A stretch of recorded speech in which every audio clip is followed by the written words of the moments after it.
శాసన మండలిలో super 6 హామీలపై discussion సందర్భంగా మంత్రి అచ్చెన్నాయుడు బొత్స మధ్య మాటల యుద్ధం నడిచింది.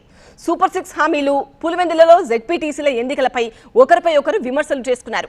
5 ఏళ్లు హామీలు అమలు చేయలేని వాళ్ళు సిగ్గు లేకుండా మాట్లాడుతున్నారని మంత్రి అచ్చెన్న అంటే ఎవరికి సిగ్గులేదో ప్రజలకు తెలుసు అంటూ కౌంటర్ ఇచ్చారు బొత్స. 5 సంవత్సరాల్లో సిగ్గుండాలి మాట్లాడడానికి పెద్ద పెద్ద సభలు పెట్టారు అధ్యక్ష. సిగ్గుండాలి మాట్లాడడానికి ప్రతి జనవరిలో జాబ్ క్యాలెండర్ ఇస్తామన్నారు. అధ్యక్ష. 5 సంవత్సరాల్లో ఒక్క ఉద్యోగం తీయలేదు, ఒక్క పరిశ్రమ రాలేదు. ఉన్న పరిశ్రమలో నిలిపోయాయి అధ్యక్ష. ఇంత దారుణంగా వీళ్ళు ప్రవర్తించి మళ్ళీ రోజు ఇక్కడికి వచ్చి శ్రీరంగ నీతులు మాట్లాడుతుంటే అర్థం కాని పరిస్థితి అధ్యక్ష.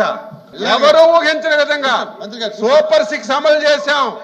అభినందించడానికి మీకు నోరు రాకపోతే నోరు మూసుకొని ఉండాలి తప్ప గాని ఇంకా మీరు అవాస్తవాలు మాట్లాడితే ప్రజలు హర్షించరు. సీనియర్ సభ్యులు 6 సార్లు ఎమ్మెల్యే అని ఇందా చెప్పారు, ఇంతకుముందు మంత్రులు చేశారు. మీకు సిగ్గుండాలంటే సిగ్గు ఏ ప్రభుత్వానికి ఉందో, ఏ నాయకులకు ఉందో, ఎవరు మాట ఇచ్చి మాట తప్పారో, ఎవరు సిగ్గుమాలిపోయి ఉన్నారో రాష్ట్ర ప్రజలకు తెలుసు అధ్యక్ష. మీరు ఇచ్చే ఎంతసేపు అన్నారు super 6 super hit. What is super 6 super hit అంటే ఏంటి?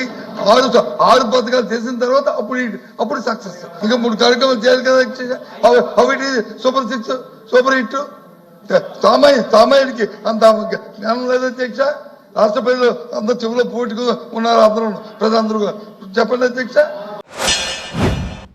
మేమిచ్చిన పథకాలు, మేమిచ్చిన హామీలు అమలు చేశాము కాబట్టే మొన్న 1 సంవత్సరం తరువాత మీ నాయకుడు జిల్లాలో 2 జడ్పీటీసీ ఎన్నికలు జరిగితే ప్రజలు 1 సైడ్ గా మీకు డిపాజిట్లు రాకుండా తెలుగుదేశం పార్టీ గెలిపించారంటే మేమిచ్చినటువంటి హామీలన్నీ అమలు చేశాం.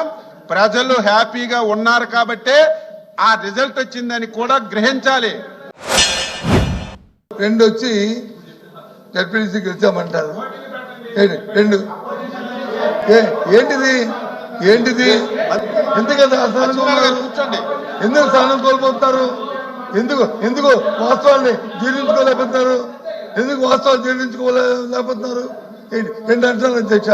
ఎన్నికల్లో వచ్చినప్పుడు మీ నాయకుడు కుప్పం మున్సిపాలిటీ కూడా మేము గెలిచాం. జ్ఞాపకం తెచ్చుకోండి, మర్చిపోకండి. కుప్పం మున్సిపాలిటీ కూడా మేము గెలిచాం, జ్ఞాపకం తెచ్చుకోండి. అప్పుడు మీ నాయకుడు అక్కడ ఎమ్మెల్యే.